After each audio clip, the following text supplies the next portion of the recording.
Tesla CEO Elon Musk is shrugging off any worries about Apple catching up to his company in the auto space. Musk calling Apple's auto division a, quote, Tesla graveyard, where failed engineers that he didn't want go to work. Bottom line, Musk says, if you don't make it at Tesla, you go work it out.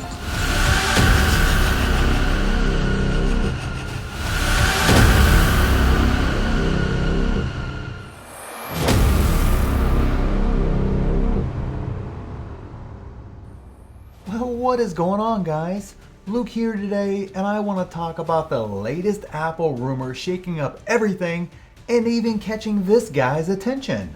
And if you're an Apple investor like I am, you should be very excited about this too. And if you're a Tesla investor, then I got something at the end for you as well that you absolutely need to hear. I think you're going to really like what is coming your way today, and all that I ask for in return is that you gently tap that like button and subscribe if you haven't already subscribed. So let's dive into this. Apple is notoriously tight-lipped about anything and everything involving future products. And we've actually heard the rumors about the Apple Car before. But this is the first time credible sources are talking about it like it's actually coming. Now, of course, Apple has not formally responded to anything, and I really suspect they won't until they have something ready to go. Apple's new venture has been all but confirmed to be coming in some fashion in 2024 to 2025 timeframe.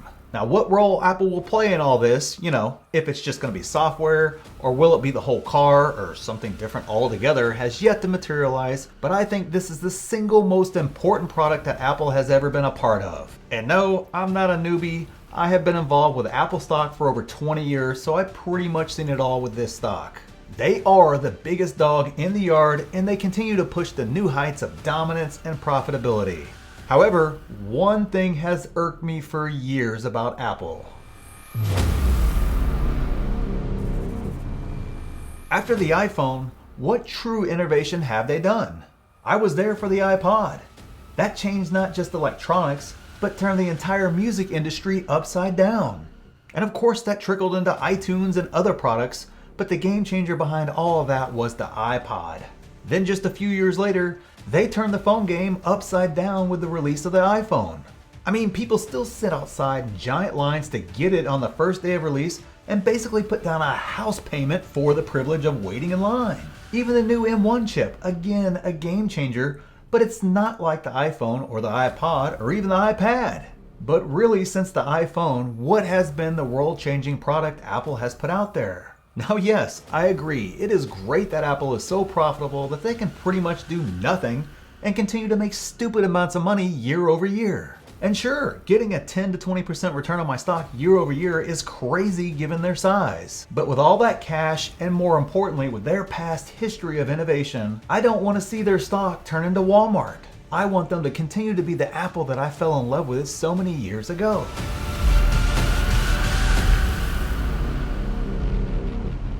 This is the first time in over a decade that Apple is stepping out into uncharted territory for them. And that should have you excited as an investor. I get asked all the time, can Apple 2x or 3x from here? And if I'm being honest, despite this ridiculous year that Apple just had, and as you all know, this was anything but a normal year, I don't see the stock having anything that causes those type of returns again. Now sure, I think the stock will still double in 5 to 10 years. But there really isn't anything out there for Apple to 3x to 5x in that same time horizon. Until now. Which is exactly why I'm so excited as a shareholder for this opportunity, as Apple will have a different take on this whole thing in the end. The possibilities are really endless and profitable.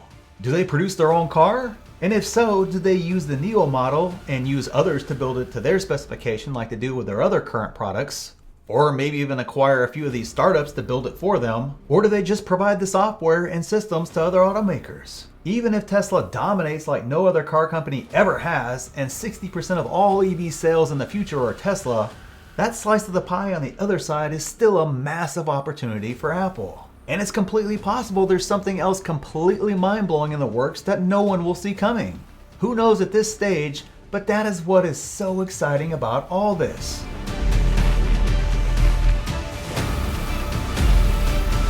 Alright, let me preface this by saying wait until you hear me out before blasting me down in the comments, Tesla fans. I'm a Tesla shareholder as well, and I'm clearly not a bear regardless of what this guy says. But I keep hearing nonstop that Apple can't compete because they missed out on a golden opportunity with Tesla to potentially buy them, but they wouldn't even take the meeting. But let's get to the real truth of that matter right there. If Elon actually sold to Apple back then, Tesla as we know it today dies. For those of you that don't remember, Tesla was in bad shape financially, and I think it took a high risk, high reward approach to turn it around, and a willingness to sacrifice things that Apple would never sacrifice to achieve the scale and efficiencies that Tesla has. Pulling Tesla up under Apple's umbrella does not save Tesla back then, and would have been a terrible decision for Apple and Tesla. Sure, Elon absolutely had the vision, but not the ability to get there from where he was at from the capital standpoint at that time. Now, I'm not trying to make my Tesla fans mad at all, but it's completely untrue that Apple missed this great opportunity. The only way Tesla succeeds is exactly how it went down in the end. It would not have happened with Apple behind it because Apple would have fundamentally changed Tesla.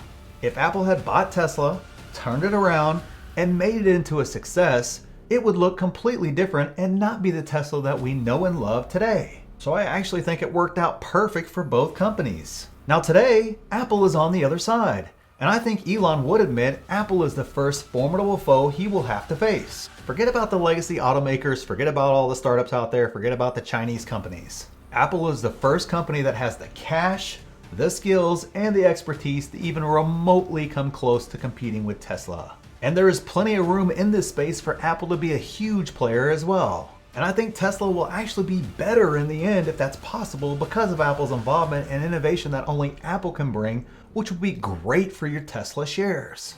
Real competition is actually healthy when there is room in the industry for multiple players. But if you're a shareholder of Apple, it has been a long time since anything even remotely game-changing has happened for this company. Instead of seeing if the next iPhone can fold your laundry for you, you get to look forward to 3 or 4 years of rumors, huge stock run-ups, huge stock drop-offs, and overall excitement around this stock.